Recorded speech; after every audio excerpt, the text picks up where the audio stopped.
And today we are issuing a 14-day strike notice to Kisii County that will commence on 4th of March if the issues that we had taken to the government have not been addressed.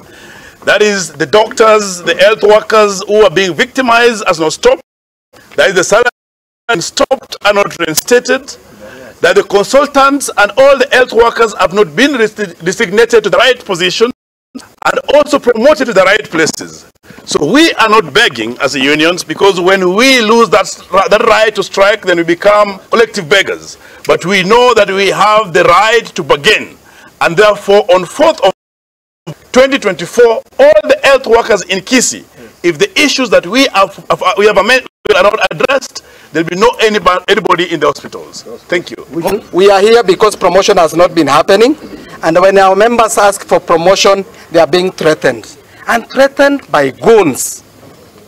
Even goons following branch officials to their homestead, threatening them, following them with the motorbikes. This is the stupidity that must stop. Amen. The other thing is because this county has chosen that no healthcare worker can go for further study. They have refused to allow men to go back to school as it is provided under our policies. The other issue, which is a torn issue, is actually the severe shortage of healthcare workers. You find that this country has not employed healthcare workers 7 years down. You continue purporting to offer quality services. Tie 2 horses to each.